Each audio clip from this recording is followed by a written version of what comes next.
Ricardo Nunes, que estava à frente há pouco, né, nas pesquisas de intenção de voto ainda, segundo algumas pesquisas à frente.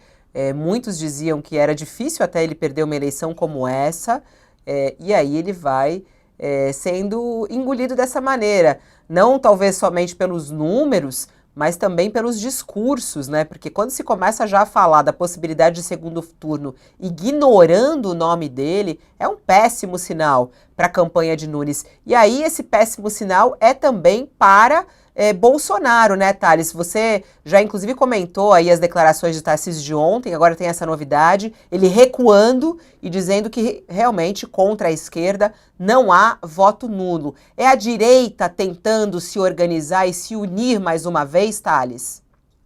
Vai ser complicado, né?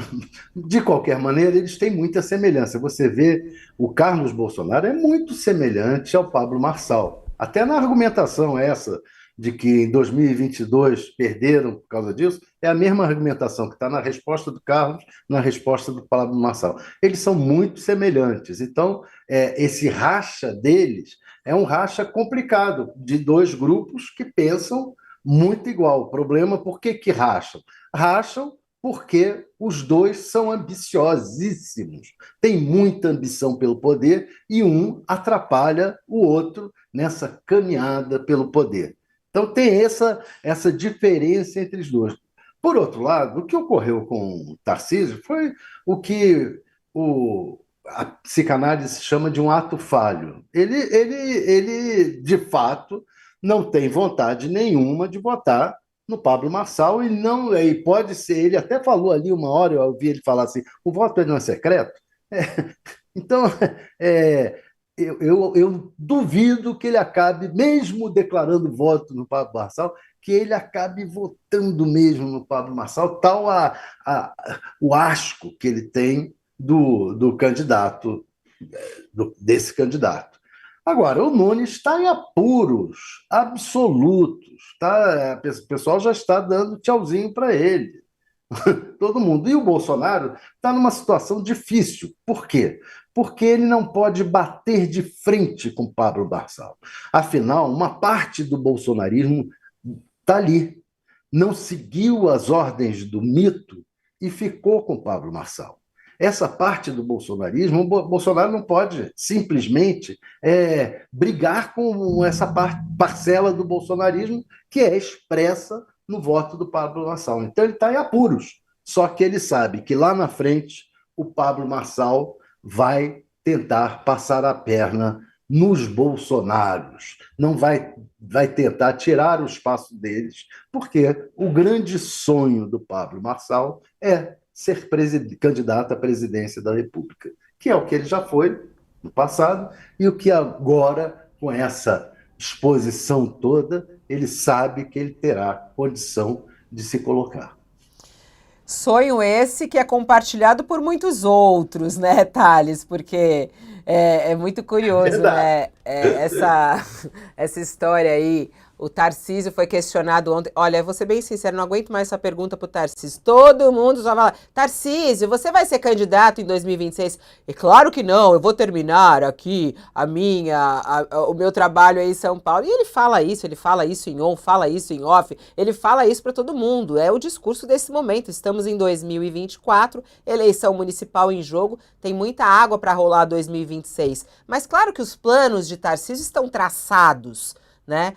E isso é algo muito importante. Você escreveu sobre isso também, né, Thales? Porque ele fala uma coisa, mas tem outras coisas por trás disso, né, Thales?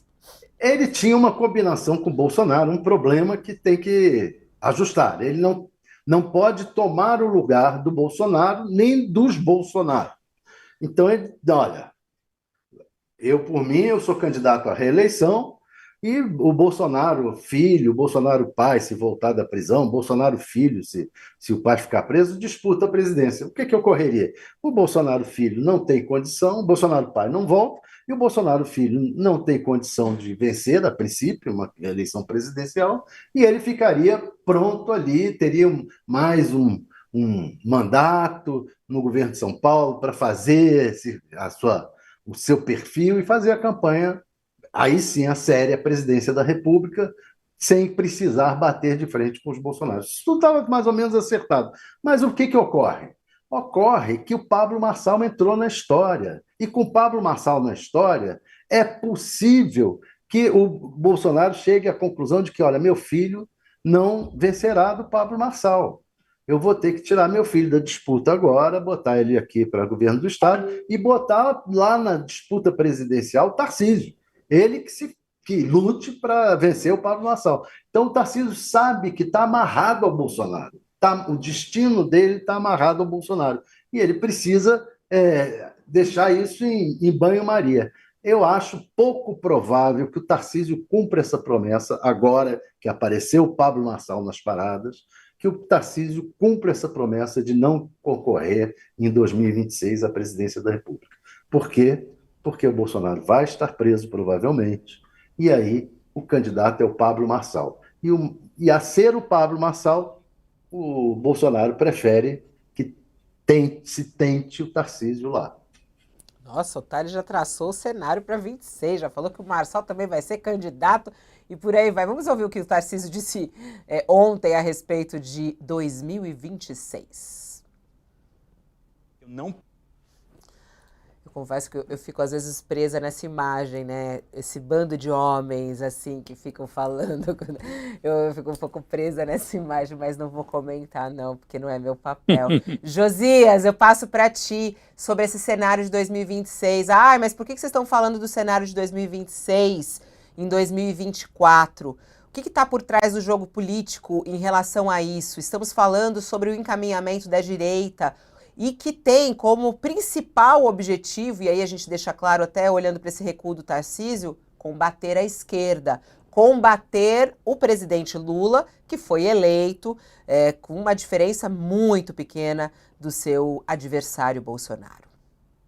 A certa altura dessa entrevista, Fabíola, que a gente acabou de assistir, o Tarcísio fala de cavalo encilhado, né? Quando o cavalo passa na sua frente encilhado, convém montar, né?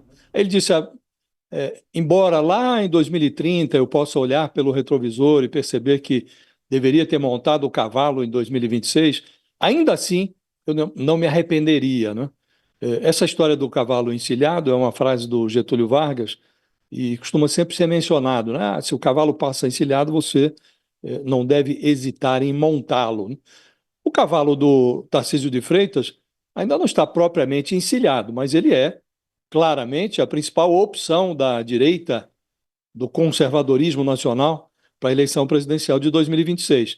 Mas ele é um personagem que, embora se venda como um técnico, ele está muito bem assessorado do ponto de vista político. Tem do seu lado o Gilberto Kassab, que é uma raposa da política brasileira, presidente do PSD, partido que deve crescer muito, aliás, nas eleições municipais desse ano.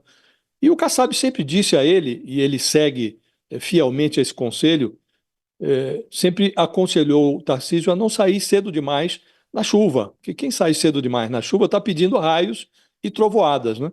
Então não convém ao Tarcísio de Freitas dizer nesse momento que é candidato à presidência em 2026, mas evidentemente se o cavalo estiver encilhado até lá, ele será candidato, né? Se tiver desempenho para isso, e se o Lula, sobretudo, estiver mal na fita, se não tiver, se o governo federal estiver com dados precários, se o Lula não tiver com uma popularidade exuberante, o Tarcísio de Freitas não hesitará em ser candidato, né?